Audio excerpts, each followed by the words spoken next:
Ya estamos en vivo. Hola, ¿qué tal?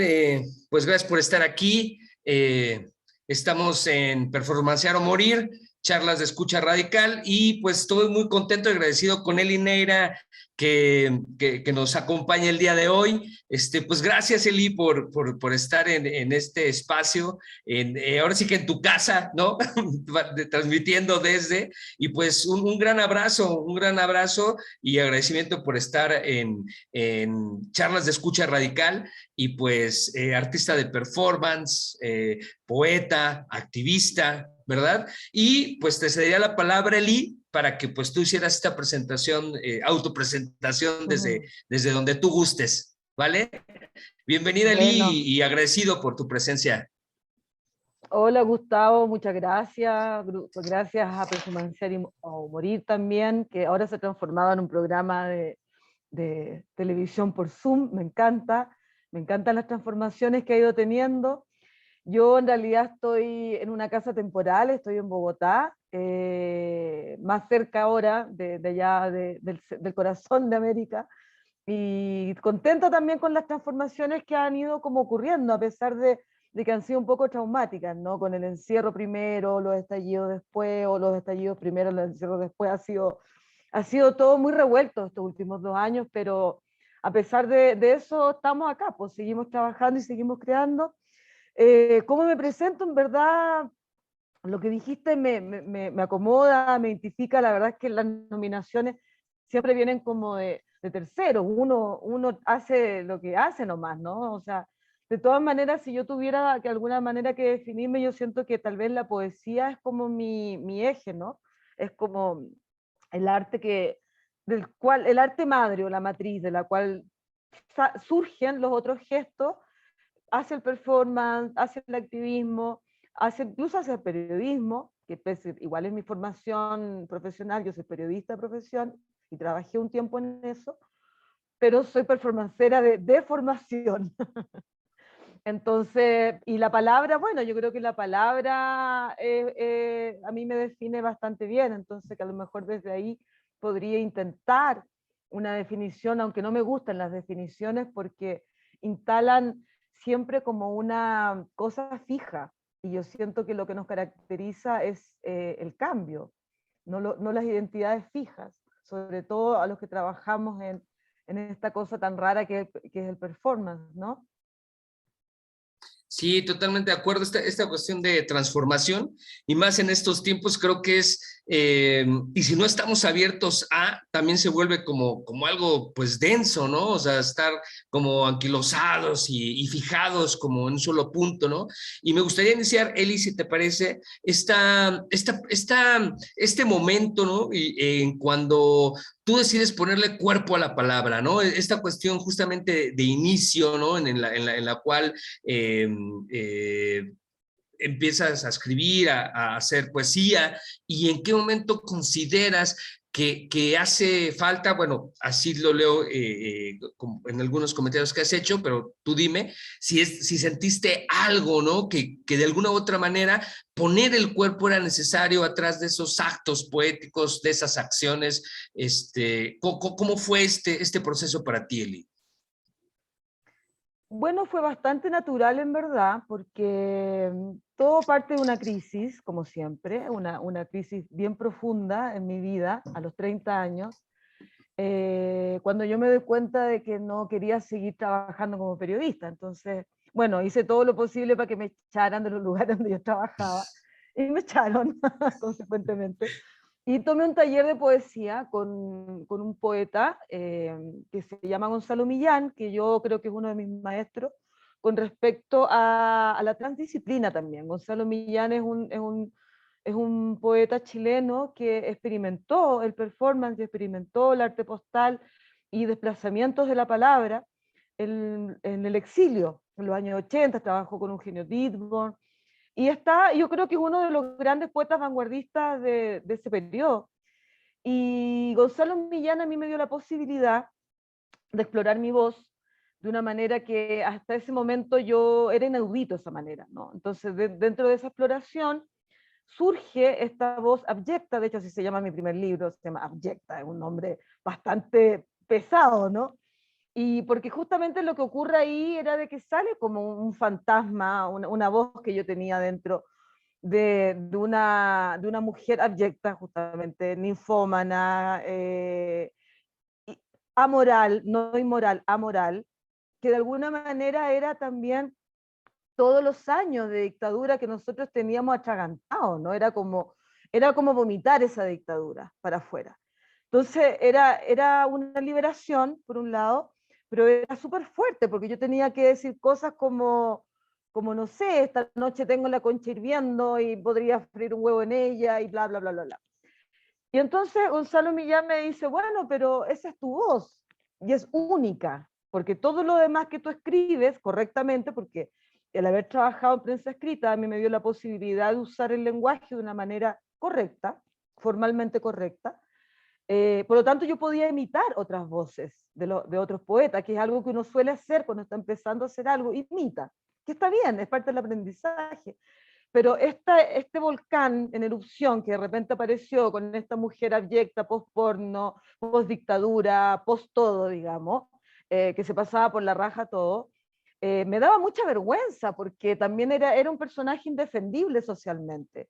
Era todo lo oscuro que podías, todo lo censurable que en ese momento la sociedad chilena podía repulsar. Esa era la idea, esa era no era la idea, porque no pasaba por la cabeza, pasaba por el deseo, por la pulsión. Y Gonzalo Millán me dice, pero bueno, esa es tu voz, esa eres tú, ese es tu yo poético, y tienes que defenderlo. Y ahí, bueno, me lanzó un gran desafío, y en defender ese yo poético ocurre la feliz coincidencia de que yo tenía por compañero en ese taller a unos amigos de una banda de rock que se llamaba Dulcidio. Y ellos pensaron de que este personaje tan punk, de alguna manera, tan abyecto, tan disonante, cabía muy bien en teloneándolos, abriendo los conciertos que ellos daban. Era una banda que se movía mucho en los circuitos underground, entonces hacíamos recitales en lugares súper libres en ese momento. Y yo me permití también explorar ahí todo lo que podía, entonces ahí viene inmediatamente el cuerpo, porque digamos que la señorita que yo soy en verdad también, no podía instalarse a decir esas barbaridades sentada en una silla con un vaso de agua como en una poesía común y corriente. Entonces, ese personaje a mí me demandó instalar el cuerpo eh, no desde un personaje, porque no era un personaje, era una pulsión, era una energía. Entonces, yo ahí podía permitirme ser todo lo desfachatada que podía ser y que había estado reprimiendo durante toda mi vida. Y aparece, digamos, esta mujer abyecta que decía atrocidades, que insultaba al público. Medio que un poco era un stand-up, yo no sabía que era un stand-up, pero en ese momento era la misma energía del stand-up, porque la idea era chocar contra el patriarcado también. O sea, yo después me di cuenta, en ese momento era todo muy inconsciente, pero en ese momento era chocar contra la heteronormatividad, contra el patriarcado, contra el Chile pinochetista, contra la moral de ese país, de alguna manera que yo ya estaba harta, yo nací en 73, entonces imagínate, toda la vida con la dictadura encima, o sea, yo crecí con la dictadura, nací con la dictadura, me considero un engendro de la dictadura. Entonces, de alguna manera era sacar este personaje y tirárselo a la gente. Y yo creo que esa fue la primera, ese vértigo en desnudar tu mierda, tu energía interna, tu zona oscura, fue lo que me empezó a instalar dentro del performance. Y después ese personaje fue desnudándose cada vez más hasta que quedó de alguna manera una pulsión mucho más pura, pero fue una búsqueda súper a ciegas también, súper tratando de sentirme cómoda en este cuerpo que quería estallar, ¿cachai? Claro, y cómo ahorita me resuena mucho esto que narras, como la posibilidad también que tiene el arte, la performance, ¿no? De realmente canalizar estas pulsiones fuertes, ¿no? Que cada uno, y que de alguna u otra manera cae bien en ser una vía directa, ¿no? O para ti, Eli, ¿qué bondades rescatarías o qué amabilidad o qué fertilidad resultó para ti ser el arte acción? ¿No? O sea, ¿qué dijiste? Sí, claro, es la vía, ¿no? Que yo necesito. ¿Qué te pulsó así del timbre, ¿no? El pum. Bueno, yo creo que cuando uno empieza a hacer performance y empieza a explorar estas zonas que la civilización no te las permite, o que la educación no te las permite, la sociedad no te lo permite, primero que nada te haces más libre. O sea, es lo primero, digamos, te liberas no sé, años de educación católica, años de dictadura, años de represión. Y eso es como, no sé, para mí un performance equivale a 10 años de psicoterapia, por ejemplo. Uno solo. Entonces, son operaciones energéticamente y psíquicamente muy fuertes, que yo creo que de alguna manera nuestra generación también, o los que comenzamos entre los 90 y los 2000, como no había mucho estudio de esto, ahora uno habla, se estudia en universidades, pero en ese momento no, entonces uno lo hacía instintivamente, ¿no? Era como, o hago el performance, o me agarro una pistola y salgo a matar policías a la calle. Entonces era mucho más conveniente hacer el performance, porque por lo menos en mi caso ocurría de que en Chile tampoco había un circuito, todavía no lo hay, un circuito de performance que nos permitiera hacer esto, digamos, en espacios relativamente seguros. Entonces, uno lo hacía en sucuchos, en locales underground, súper, digamos, cochinos, ¿cachai? Baratos, pero que te permitían a la vez esa libertad, la libertad de que no había nadie que te dijera, mira, no puedes miarte en el escenario, por ejemplo, ¿no? Para uno que trabajaba con esas cosas. Entonces, y esa enorme libertad te construye un sujeto más libre, por supuesto, y yo creo que te hace o te ayuda a entender lo que es un sujeto revolucionario. O sea, yo soy una persona que viene de la izquierda, y a mí la izquierda me ha desilusionado toda la vida. O sea, yo desde que tengo 18 años que voto por la izquierda. Y la única experiencia realmente revolucionaria, o la experiencia más revolucionaria que yo he tenido en mi vida, ha sido la poesía y el performance. O sea, ahí es donde yo siento la revolución. Porque al ser experiencias tan fuertes hacer una zona de experimentación con uno mismo tan radical, te va modificando el ser. Bueno, ahora que medio que hay hartos estudios de performance y uno lee más, qué sé yo, por ahí leí de que, claro, la acción genera ser y el ser genera acción.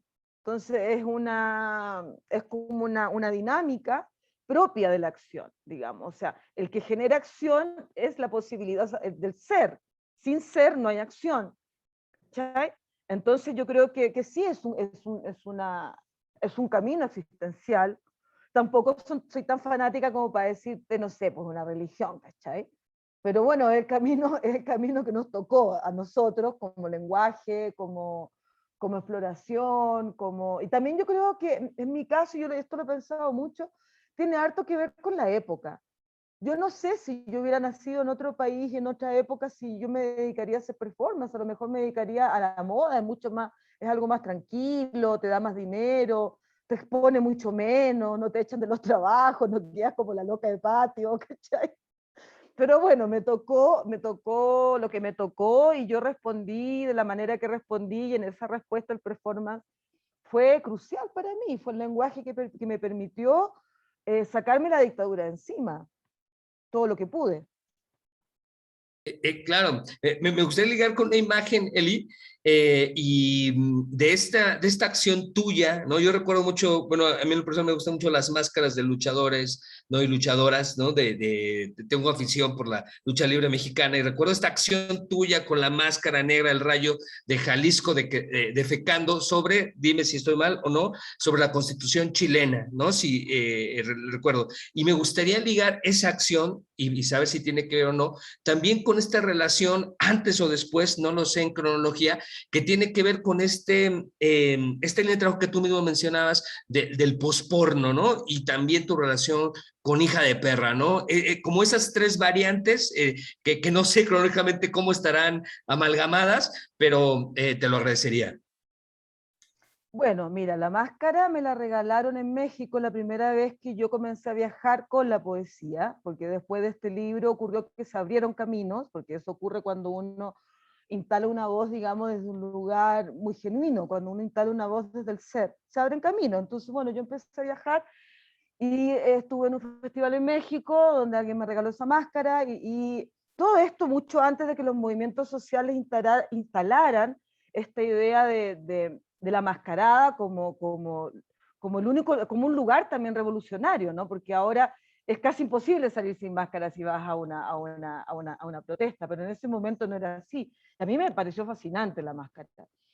Eh, con respecto al posporno, claro, yo para hacer estas acciones tan abyectas, entre las cuales yo creo que la primera que yo hice, que fue así como una ruptura con el cuerpo, y donde también México tiene mucho que ver, porque yo en ese festival conocí por primera vez la escena mexicana de performance, y conocí a La Congelada de Uva, en ese momento, en el mismo recital, en el mismo festival de poesía estaba Regina José Galindo, y voy y conozco a las mujeres que en ese momento estaban haciendo un lenguaje súper radical.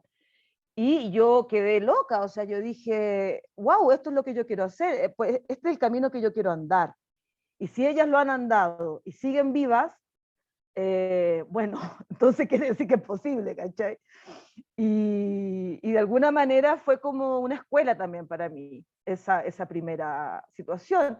Y cuando yo vuelvo a Chile, luego de haber estado viviendo en otros lados, haber dado un tiempo de viaje, de vuelta, viví en Argentina, qué sé yo, anduve hueveando por Centroamérica, etcétera.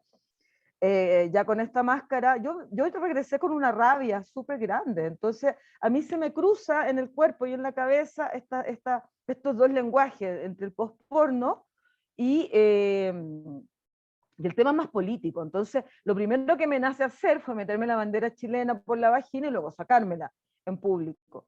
Y eso fue como el inicio de esta cuestión. Y Cheto Castellano, en ese momento, un performero chileno que estaba viviendo en Nueva York, me dice, Eli, pero esto es posporno. Y yo dije, bueno, ya, pues, está bien, me gusta, suena vanguardista, pero yo no tenía conciencia de que lo que yo estaba haciendo era ocupar códigos de la pornografía, que por lo demás estaban completamente interiorizados en el inconsciente mío, porque como generación, a mí me toca también ser leída como una mujer, como un sujeto pornográfico, me toca ser leída con deseo pornográfico, no porque yo haga pornografía, sino que porque todos a mi alrededor, o sea, desde el patriarcado te leen como sujeto pornográfico, en la medida que eres una matriz al servicio de una reproducción de algo, o sea, eres un objeto. Y eso está en todo, está en la publicidad, y nos toca como mujeres, digamos, de esta época. Entonces también era el vómito, ¿no? Era como resucitar esto de que por qué yo tengo que ser leída como sujeto pornográfico, y ya que soy leída como sujeto pornográfico, bueno, te la voy a tirar desde ese lugar, digamos, porque lo que también, ese fuerte deseo de estallar, seguía muy presente. Y hacer estallar los símbolos, que el primer símbolo que hice estallar fue la bandera chilena, y después, naturalmente, aparece la Constitución. Ya en ese momento, la performance de la Constitución fue el año 2012, y nosotros ya llevábamos aproximadamente un montón de tiempo en democracia tratando de cambiar la Constitución de Pinochet. Todo el mundo sabía que el gran problema era la Constitución de Pinochet. Y había un pacto social que existe hasta el día de hoy. O sea, bueno, recién ahora hay una convención que la va a cambiar y que va a iniciar a redactarla recién en octubre, después de un estallido que costó montones de vidas. Entonces, era como ¿cómo es posible que esto no, o sea, sea como un requerimiento así que todos los chilenos saben que hay que cambiarla, pero no hay voluntad política para hacerlo? Y todos los problemas que en ese momento ya se veían venir, que ocurrían en mi país, procedían de ahí, de una constitución que legitimaba, digamos, la dictadura de los poderosos, de los grupos económicos. Y eso era súper evidente. Entonces, bueno, y surge la idea de cagarse en la Constitución. Ahí yo también debo también como citar referencias que yo, bueno, obviamente, como te decía, el trabajo de la congelada de uva, el trabajo de la escatología, de artistas como el David Nebreda, me influenciaron, pero también mucho el estudio de alguna manera de las obras de Pasolini, porque yo creo que Pasolini logra retratar el fascismo magistralmente. Yo no creo que haya otro artista que haya logrado hacer un retrato del fascismo como Pasolini lo hizo. Y en ese momento yo venía rayando la papa con Pasolini y con Saló, que es esta utopía fascista de la comunidad, de los jerarcas, que entre otras cosas, aparte de esclavizar a chicos jóvenes, entre otras cosas, practicaban la escatología. Entonces yo dije, bueno, la imagen estaba clarísima, como que la imagen era algo como que había que agarrarlo y hacerlo, nada más.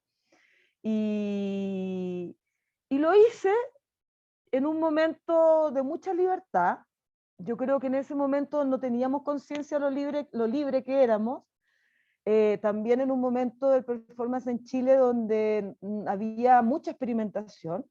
O sea, nosotros, como las universidades no recibían el performance, ni tampoco los museos y tampoco las galerías, nosotros trabajábamos en eriazos. Entonces, esa performance se hizo en un local abandonado que había sido un centro de abastecimiento de la Unidad Popular, en un barrio obrero dentro de Santiago de Chile. La localidad se la consiguió Gustavo Solar con Aníbal, que en ese momento ellos tenían un colectivo que se llamaba Escena Fractal y hacían festivales con estas características, donde no había un peso. O sea, todos llegábamos al lugar, instalábamos luces de no sé dónde, se instalaba todo de no sé dónde, pura colaboración, no había, nadie te patrocinaba absolutamente nada.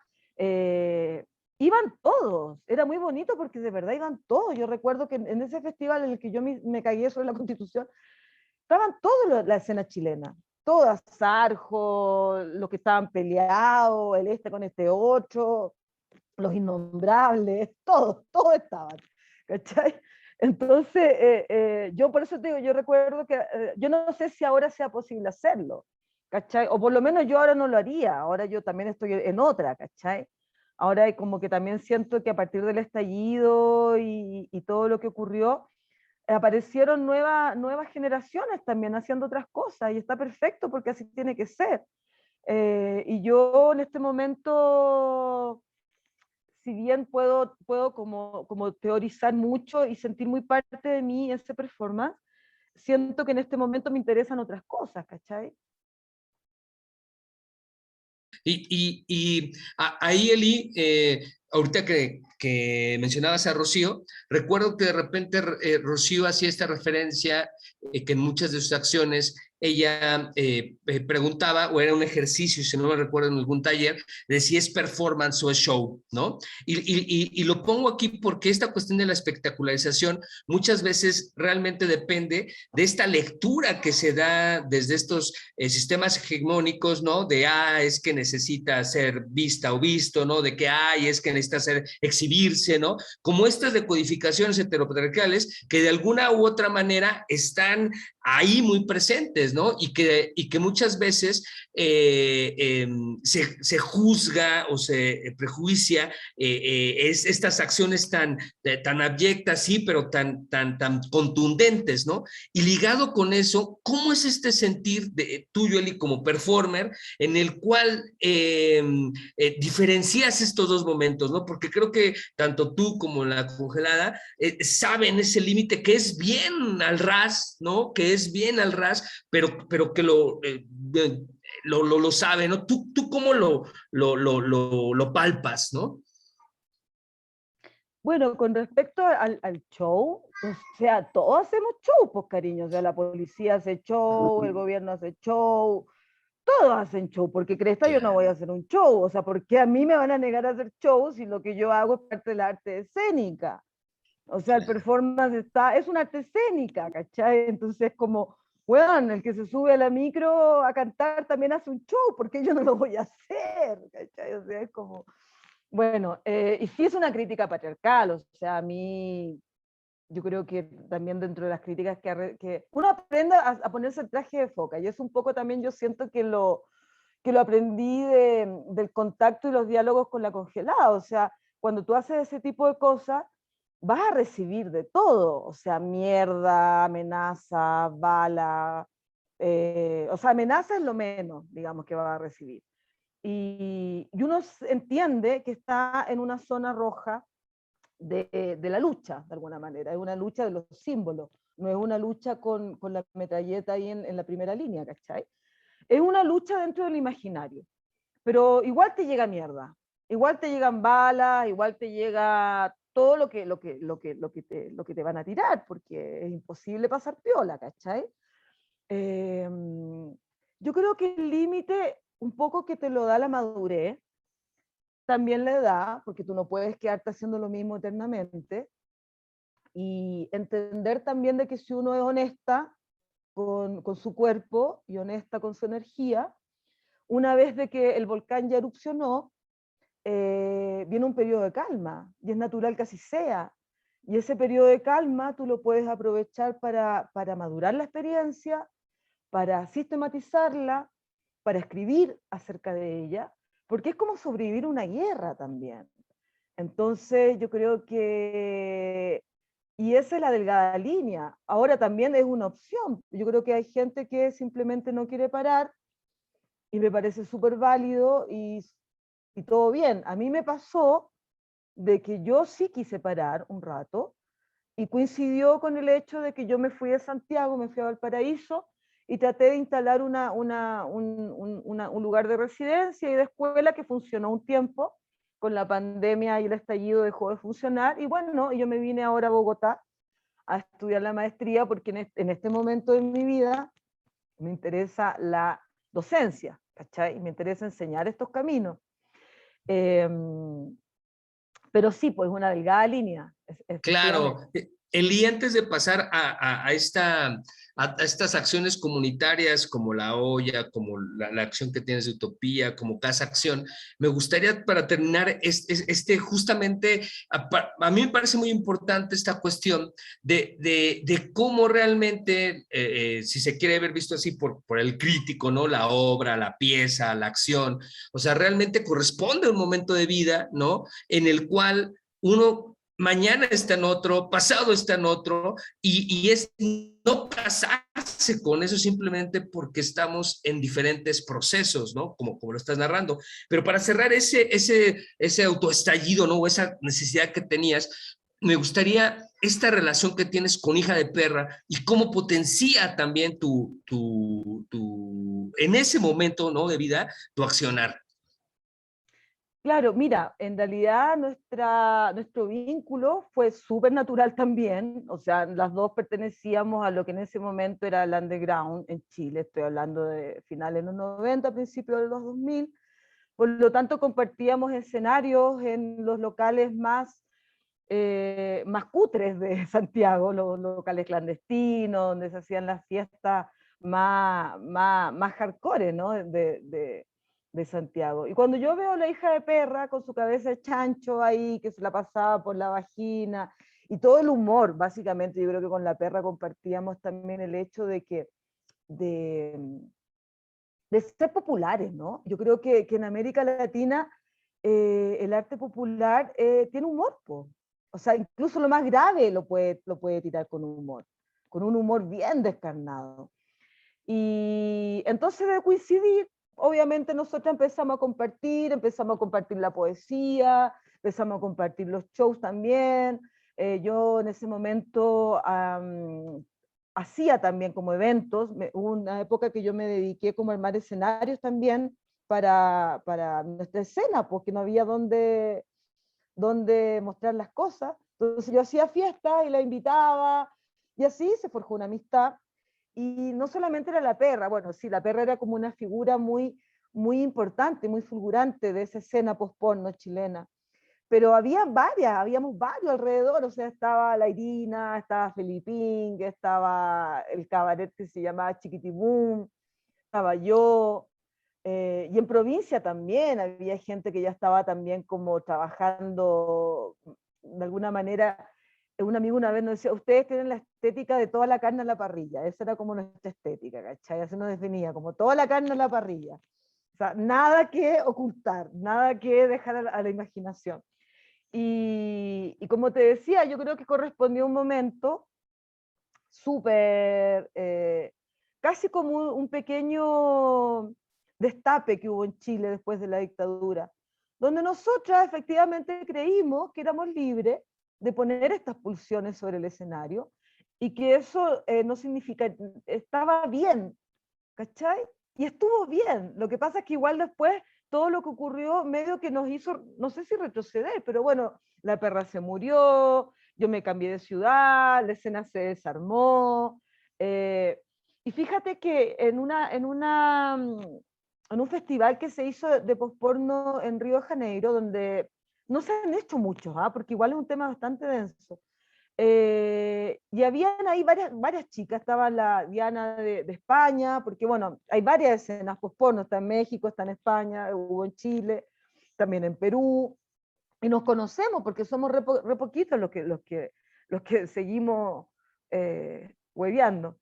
Y Diana Torres decía de que, bueno, cuando se fue a México, ella decía que no daba hacer porno eternamente, o sea, llegaba un momento en que tú te cansabas y te cansabas de ser también como la carne de cañón, porque de alguna manera uno, al tirar, al ponerse de frente al público con este deseo, juegas un papel también medio sucio, o sea, haces como el papel de, alguien tiene que hacer el trabajo sucio, ¿no? Alguien tiene que limpiar los baños de esta sociedad, alguien tiene que limpiar la mierda de esta sociedad, o alguien tiene que verla y decirla, o alguien tiene que ponerse en el cuerpo para tirársela a la gente.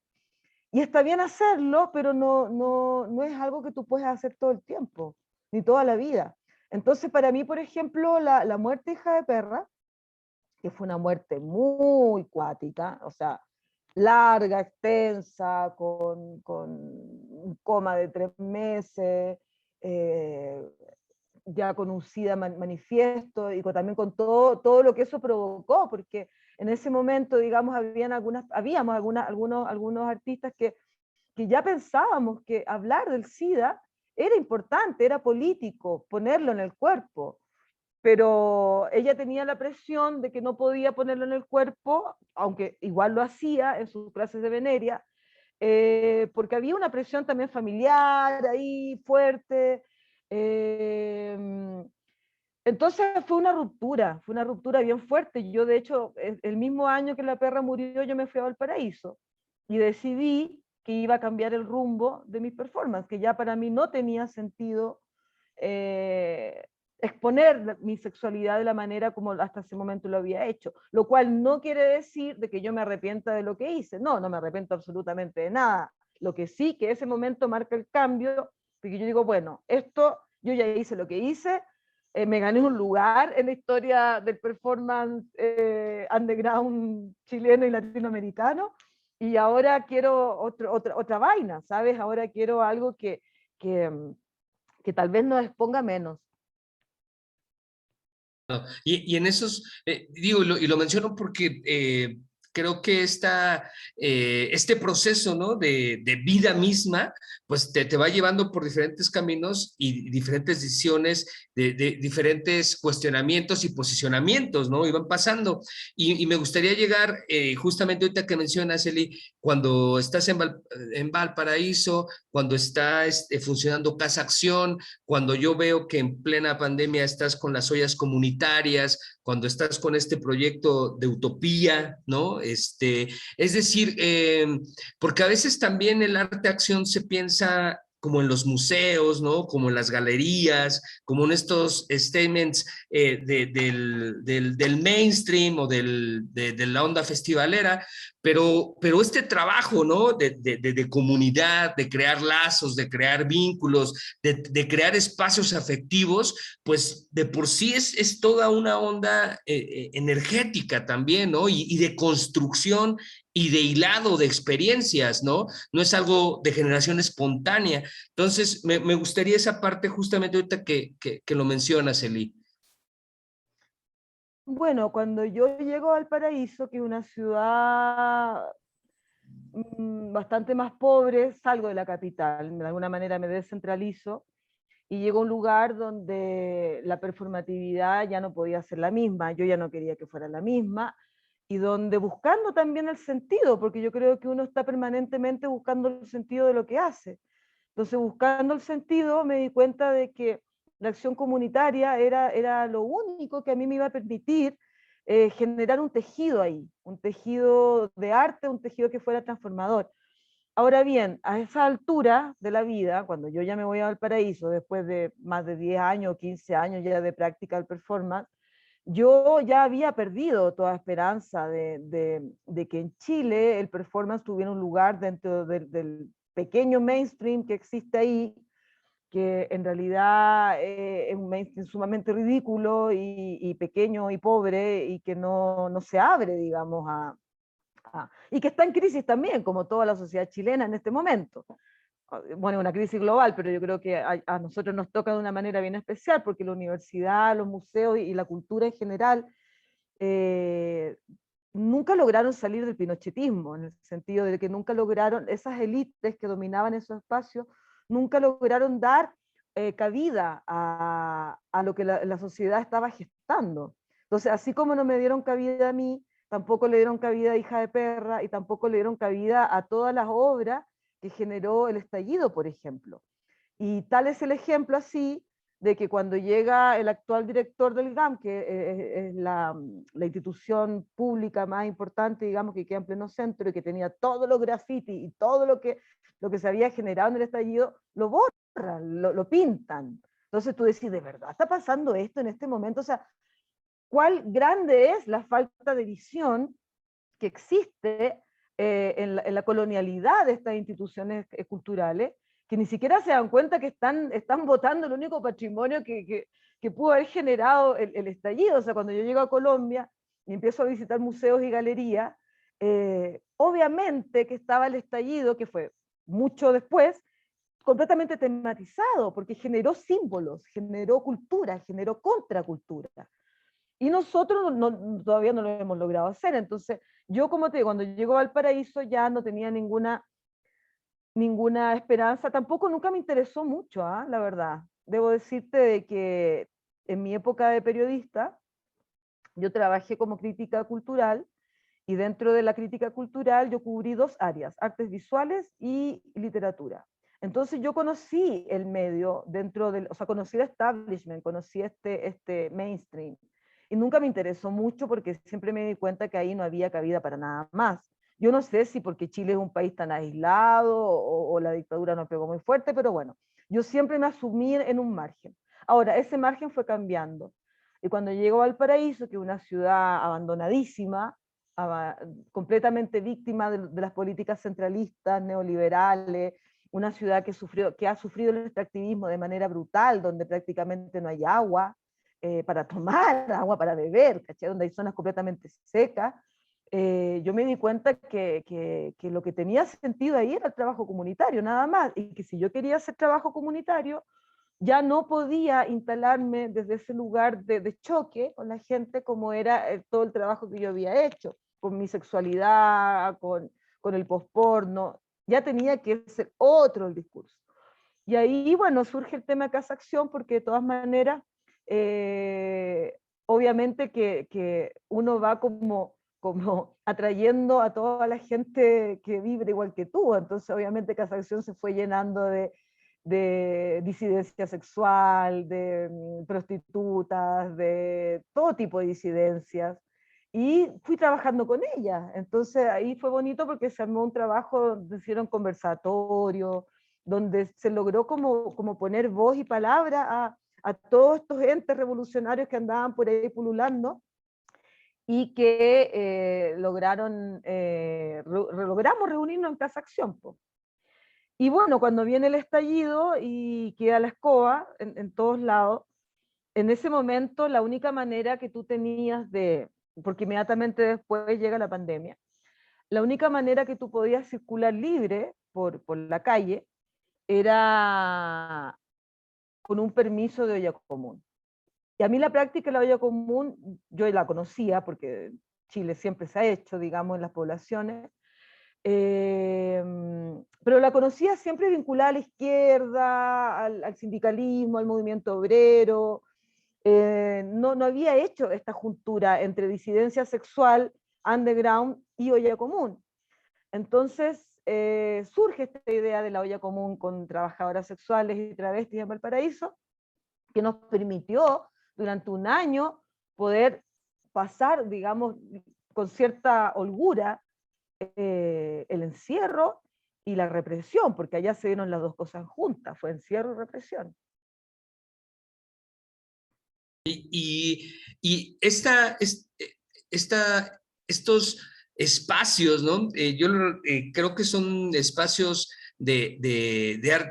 performativos, vamos, porque generan como este rompimiento, ¿no? De la estructura, ¿no? Es decir, son tan fuertes que generan este espacio, ¿no? Sobre un espacio ya jerarquizado, y se posiciona, ¿no? Y es algo que no es fácil hacer, y que el mismo arte-acción, pues alguien diría, no, pues es hacer lo que se te ocurra, ¿no? Es hacer una ocurrencia, o es improvisar, digo, como viendo algunas opiniones, ¿no? Acerca de la arte-acción, pero realmente abrir, ¿no? Un espacio dentro de un espacio jerarquizado, pues no es una construcción, ¿no? Y me gustaría hacer énfasis como en eso, Eli. ¿Cómo viviste esta construcción con todas estas disidencias, ¿no? Y si tú crees que al arte-acción le falta disidencia, ¿no? O bien considerarías que debe ser disidente, ¿no? ¿Cómo ves esta práctica ligada con este tejimiento entre afectos y energías para crear este espacio dentro del espacio jerárquico? Yo creo que el arte-acción es bastante disidente en general, o sea, no creo que le falte disidencia.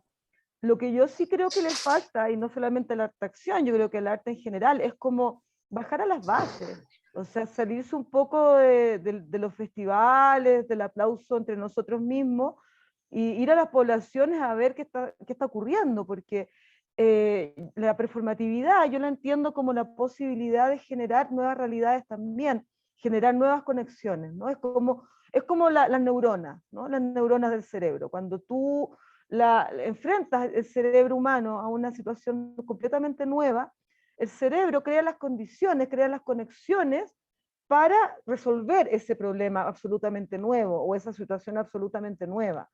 Y eso para mí es el arte de acción, es poder generar estas nuevas rutas de conexión entre significados, significantes, personas, situaciones, políticas, pulsiones y todo lo que nos afecta, porque en ese momento nos afectan los estallidos sociales en América Latina, nos afectan las dictaduras en América Latina. No es que nosotros estemos ahí encerrados no sé, en la sala de arte de acción, digamos, y el mundo nos pase por el lado, ¿cachai? Nos afecta completamente. Entonces, de alguna manera yo siento que el arte de acción tal vez, y lo digo tal vez porque yo creo que se hace, pero no se hace tanto, le falte como reconectar con las bases sociales, y ir a la calle y meterse ahí y decir, mira, esto es lo que podemos hacer para generar una nueva performatividad.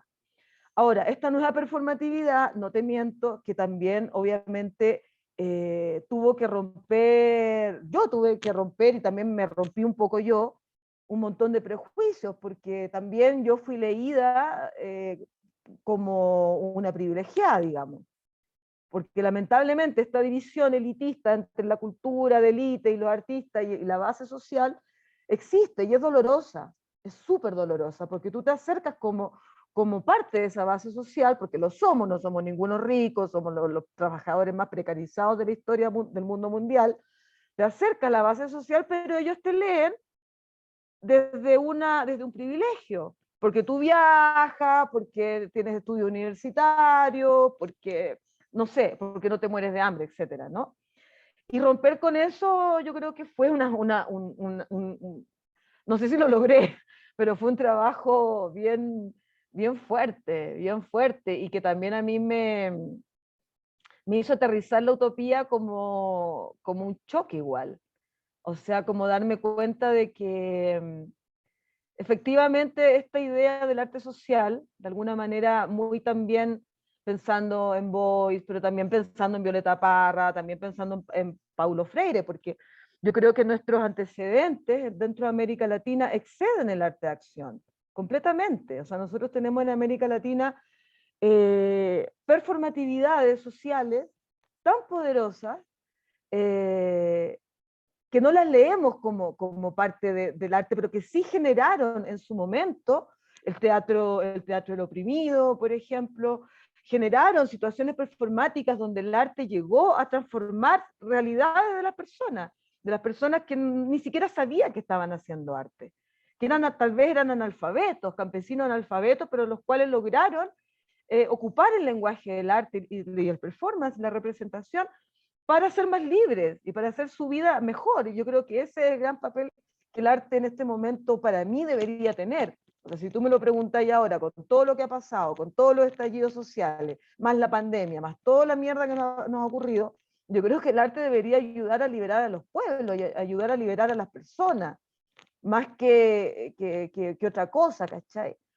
Y en ese sentido, yo creo que las dos acciones, las ollas comunes que parten con las ollas territoriales, bueno, en verdad parten con una olla de escritores que se hizo en Valparaíso primero, y que fue muy lindo porque, por un lado, era un gremio, el gremio de los escritores, donde la gente estaba completamente precarizada, con la moral, donde aparte que toda la vida te han dicho que eres un inútil, ¿cachai? Que eres un alcohólico, un inútil, que no generas, ¿cómo se llama?, capital, y resulta que todos cocinaban súper bien, y nos empezamos a dar cuenta con el gremio, porque eso se hizo con lo que en ese momento eran los distintos sindicatos de artistas, y esa olla común la empezamos a hacer claro, con el sindicato de escritores de Valparaíso, y resulta que todas estas personas inútiles empezaron a poner su energía creativa en cocinar la olla común, que en ese momento una olla común, estoy hablando que salían cerca de 100 platos aproximadamente, cada olla común.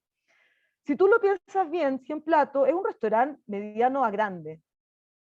Y de repente nos empezamos a dar cuenta que entre 3, 4 escritores podíamos perfectamente parar un restaurante grande y ser efectivos en eso, ser efectivos y ser eficientes en eso, y que nunca la vida nos había dado la oportunidad de hacerlo, porque nosotros no queríamos poner un restaurante, lo que nosotros queríamos hacer era una olla común, ¿cachai? Entonces fue muy reparador porque nos dimos cuenta de que esta performatividad, este ejercicio de cocinar para los demás, en un contexto de hambre, en un contexto de estallido social, en un contexto de guerra, en verdad, porque digamos las cosas como eran, estábamos en guerra con heridos, asesinatos selectivos, raptos, un gobierno que le declara la guerra a la gente, era una guerra. Fue como una laguna de esperanza, ¿sabes? Fue muy bonito. Y después, bueno, la olla común con las disidencias y las trabajadoras sexuales, bueno, me enseñó un montón de cosas. Y también, bueno, me vuelve también a abrir esta herida del choque que existe entre la práctica artística como una práctica de una élite de privilegiados y la realidad real de las personas que viven y que quieren creativamente vivir creativamente, porque en ese momento lo único que nos iba a salvar era la creatividad, al punto de como te digo, cuando viene la pandemia y declaran de que nadie se podía salir y todo, pero por otro lado había hambre, entonces de alguna manera yo pensé esta olla como un ajedrez. En el ajedrez de la realidad están estos poderes, ¿cierto? Totalitarios que te hacen jaque mate. Pero resulta que uno como disidencia y como artista y como de alguna manera un francotirador, porque yo creo que el performero también es un francotirador, también hace una guerra, es un guerrillero, pero un guerrillero creativo, ¿cachai? Entonces, de alguna manera, en esta guerrilla creativa, yo dije, pero mira, yo como casa de acción tengo personalidad jurídica. Entonces yo ya tengo una experiencia en ollas comunes. ¿Y qué pasa si hago una olla común y libero a los cuerpos que van a estar más oprimidos en este momento, que van a ser los trabajadores sexuales, que no pueden salir a la calle y no pueden comer? Y aparte nadie los va a ayudar, porque nadie va a ayudar a una puta, porque tiene toda la sanción social encima. Y porque mis amigos de la disidencia sexual, travesti y todo lo demás no tienen otra forma de trabajar que no sea puteando, porque la sociedad tampoco les permite ni estudiar, ni tener un puesto de trabajo. Por lo tanto, era cómo integro yo este margen bajo esta estrategia para conseguir un permiso que además fue legal. ¿Cachai? O sea, yo me conseguí el permiso para liberar a todas las trabajadoras sexuales del puerto de 9 de la mañana a 9 de la noche, y olla común, y a la policía eso era como, ¿pero cómo? O sea, ¿cómo va un travesti con permiso caminando por la calle cuando las personas decentes no lo tienen? ¿Cachai? Y yo creo que ahí estaba la performatividad de la jugada también. O sea, en saber manejar estos poderes sociales que oprimen, que comprimen, que te definen la realidad, poder moverlos con las herramientas que el arte te da, moverlos de allá para acá y hacer tu jugada, hacer tu jugada y burlarlos también. De eso se trataba en ese momento. Y esa es como la lección que yo saco de todo ese momento y del momento de trabajo con la joya. Después comenzó, bueno, después de la joya yo me quise tomar un descanso porque fue bien agotador, y comencé un trabajo con los huerteros, el proyecto Utopía, que después también derivó como una cosa un poco más periodística incluso, ¿no? Porque es un trabajo donde mi cuerpo prácticamente no está. Súper fácil. Como que hay un letrero y talo la palabra, que también es un trabajo poético en el sentido de cómo un término puede ir generando también cambio. Y bueno, fue un trabajo que también surgió en pandemia, yo no sabía qué cresta hacer, y empecé como con las sábanas viejas, empecé como a escribir palabras y las iba colgando en distintos puntos del barrio. La primera palabra que yo hice fue empatía, entonces puse como varios letreros que decían empatía, empatía, empatía. Y la gente quedó bien loca, entonces en los WhatsApp del barrio, como que te preguntaban, oye, ¿qué significará esto? Y los niños le preguntaban a los papás, ¿y qué significa empatía? Y eso obligaba a las personas a buscar en el diccionario para poder contestarle al hijo qué es lo que significaba empatía. Y era una manera bastante también como estratégica de instalar un concepto que era súper urgente en un momento donde todos los cuerpos estaban siendo sometidos a unas violencias brutales, de parte, violencia sanitaria, violencia política, violencia económica, todas las violencias que nos podemos imaginar y que nosotros hemos sufrido. Entonces, yo siento que el performance, en cuanto a la posibilidad de transformar esa realidad, en ese momento a mí me ayudó a sobrevivir estos 2 años, ¿cachai? Pero como estrategia de guerra también. No, gracias por compartir, Eli. Bien, bien, bien potente. Me quedé pensando en esta imagen del ajedrez, ¿no? Como me resonó mucho, como este peón, ¿no? Con estas estrategias, herramientas artísticas, que poco a poco se va acercando de a poquito hasta llegar del otro lado y hacerle jaque mate al pinche sistema, ¿no? Entonces, creo, y me gustaría ligarlo también con este proceso que te lleva a Bogotá y que igual tú me lo comentarás, y lo ligo con Paulo Freire, ¿no? Y lo ligo también con esta experiencia tan potente y tan bonita, ahora sí que empática y utópica para algunos, ¿no? Como fue lo de las ollas y tu proceso en Valpo, con esta posibilidad de generar, ¿no? Es decir, este intercambio de conocimiento, ¿sí? El de nosotros desde las herramientas artísticas, ¿no? Por cómo cocinan, cómo siembran, etc. Y tu necesidad también de posicionarte en la pedagogía no sé si de la performance o del arte, como una necesidad, si así lo leo, ¿no? O hacia dónde quieres ir, ¿no? ¿Por qué te interesa esta cuestión? Digo, lo alcanzo a leer, pero me parece, bueno, te agradecería lo comentaras porque yo también creo, ¿no? Y retomando esta posibilidad del proceso de enseñanza-aprendizaje es como tejer experiencias, ¿no? Detonadoras y evocadoras de nuevas posibilidades hacia el futuro, ¿no? Entonces, ¿tú cómo la ves, Eli? Bueno, como yo te comentaba, o sea, yo hace mucho tiempo que perdí la fe en la izquierda, hace mucho tiempo que perdí la fe en los gobiernos, hace mucho tiempo que perdí la fe en todos los procesos que vienen desde la lógica revolucionaria antigua, digamos, de partidos políticos, de... O sea, bueno, habrá gente que logrará transformaciones desde ahí y bien, pero yo he conocido muy pocos. Entonces, como que yo siento de que para mí el arte es como la herramienta de transformación social, la herramienta, la única en este momento posible para mí, la única que me ha funcionado, la única que yo he visto funcionar, o sea, y por qué también como este amor a la docencia, porque yo me fui dando cuenta de que en este camino, bueno, yo he hecho talleres desde que empecé, ¿ah? Y también se lo debo un poco a México, porque recién empezando a hacer performance, en un performaje así con Pancho López hace millones de años, Pancho me dice, ya, pero que tienes que dar un taller porque todas las personas que están participando van a dar un taller. Digo, pero si yo nunca he dado un taller. Dice, ay, no importa, pero cuenta cómo es tu camino nomás. Entonces, como que de alguna manera también México y Pancho me enseñaron de que tú podías enseñar tu camino, aunque haya sido un camino muy breve. Digamos, o sea, el intercambio de experiencias siempre es posible. Y entonces yo fui haciendo talleres desde entonces hasta ahora, excepto en pandemia no hice talleres porque me pareció deshonesto, porque lo que yo trato de enseñar es presencial, requiere la presencia, requiere el cuerpo. Yo creo que virtualmente se pueden enseñar otras cosas igual, pero en mi método, porque yo creo que cada uno tiene su método, en mi método a mí me produce una enorme insatisfacción no poder estar con los otros cuerpos, no poder tener un contacto físico, ¿cachai? De presencia. Entonces, por eso yo no enseñé ahí, pero sí estuve enseñando todo el tiempo antes.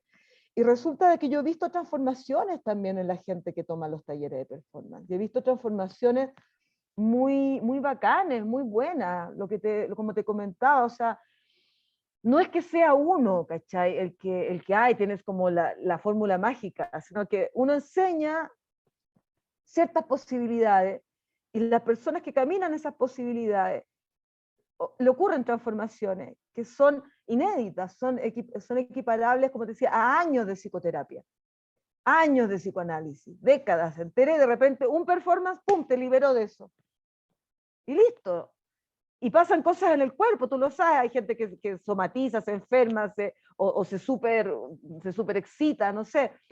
Entonces, yo creo que ese conocimiento que nosotros que hemos experimentado este camino de transformación de la realidad a partir del cuerpo, hay un deber ético de enseñarlo también a las nuevas generaciones, hay un deber ético de mostrar, sobre todo en este momento donde nos estamos enfrentando a una wea muy rara, porque yo no sé si es la tercera guerra o qué, pero de verdad yo siento de que el mundo se transformó en una gran cárcel de hipercontrol sobre los cuerpos, sobre las subjetividades, sobre las sexualidades, sobre todo. O sea, es increíble cómo mutó la cosa.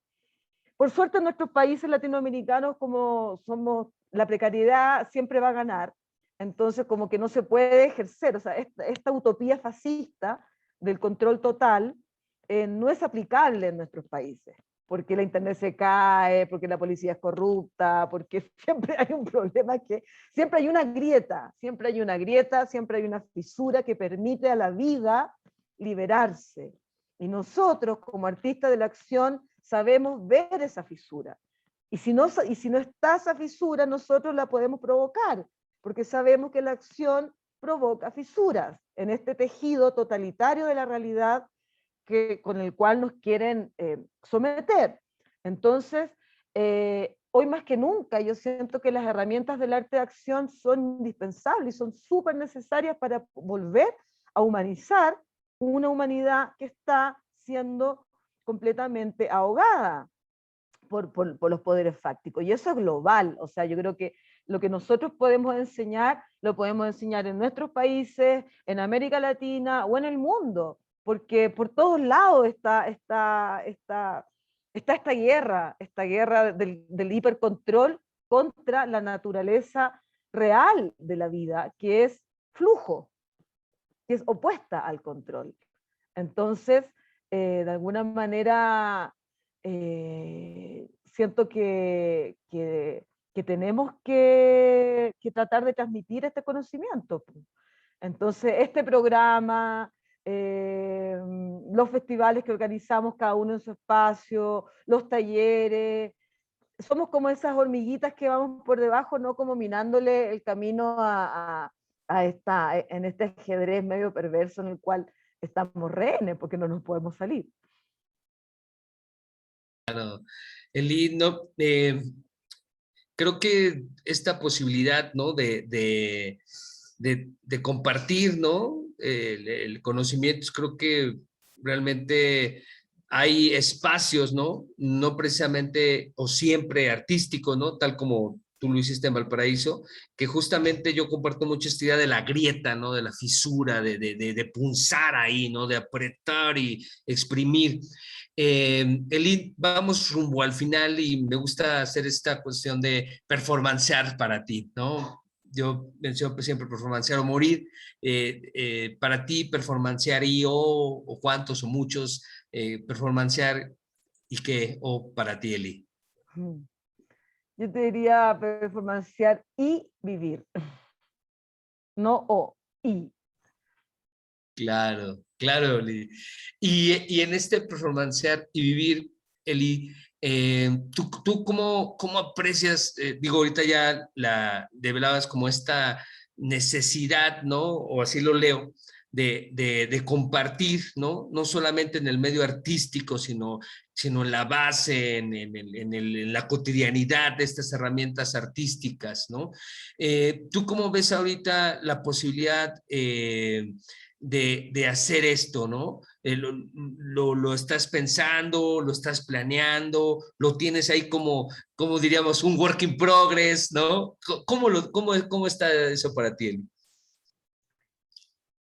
Igual difícil contestarte porque a veces como que pierdo un poco la esperanza, después la retomo. Mira, así a nivel de sueño, a nivel de utopía, mi utopía es una escuela popular de arte donde se enseña performance como un proceso que te ayude para la vida, o sea, pues, donde se enseña performance de la misma manera que enseñas una huerta, de la misma manera que enseñas a tejer un tejido, de la misma manera que enseñas a buscar agua, o sea, performance y sobrevivencia, ¿cachai? Y lo imagino a nivel de Abya Yala, lo imagino a nivel latinoamericano, o sea, creo que en algún momento lo comentamos, es como yo creo que si en algún momento logro visualizar eso, ser parte de eso, de alguna manera ya me puedo morir tranquila, ¿cachai? Como un gran proyecto de escuela de arte popular. Eso Estaría es como increíble, mi... Eli. Sí, Hay que darle, hagámoslo, Eli. sí, sí, sí, sí, sí. Sí, sí, es que creo que al igual que tú, a mí me resuena mucho y creo que hay cómplices en toda Abya Yala, ¿no? Entonces, yo creo que sí, yo creo que Yo también se creo que puede y se dará, ¿no? Y Eli, algo que quieras agregar, decir, compartir, con gusto. Ay, no sé, en verdad, como que igual me pilla esta entrevista en un momento bien también de rupturas, ¿no? Como que, y en un momento que se mezcla eso, la esperanza de un futuro que podemos construir y la desesperanza de un presente que se vuelve cada vez más opresivo, más negro, pero estamos como en esa época bisagra y nosotros somos la bisagra, ¿cachai? Estamos justo ahí entre las dos, cueque, cueque. Claro. Nada, yo insisto en una idea que ya dije, de que en este momento yo creo que la poesía, como poiesis, como poética, y el performance el performance como acción, pero acción social, acción en belleza, acción comunitaria, acción feminista, acción territorial, es la salida. Yo creo de que por ahí va la cosa e invitaría a todos los que nos están escuchando a que nos tomemos un terreno en alguna parte, una isla, algo así, y hagamos una comunidad de disidentes y aprendamos a sembrar, no sé, hagamos real, a que vayamos a vivir la utopía. Eso. Gracias, Eli. Gracias por la invitación. Y sí, hay que tomarla. Pues, Eli, te abrazo a la distancia. Muchísimas gracias por tu presencia, por estar acá en Escucha Radical. Y pues nos seguimos escuchando, viendo, siguiendo. Y Así te lo es. agradezco mucho, Eli. Gracias, Gustavo. Un abrazo a todos por allá. Viva Un México, abrazo. Que la viva acción no Melala, pare. viva Colombia, viva Chile. Que la acción no pare. Sí. Gracias, Eli. Chao. Chao.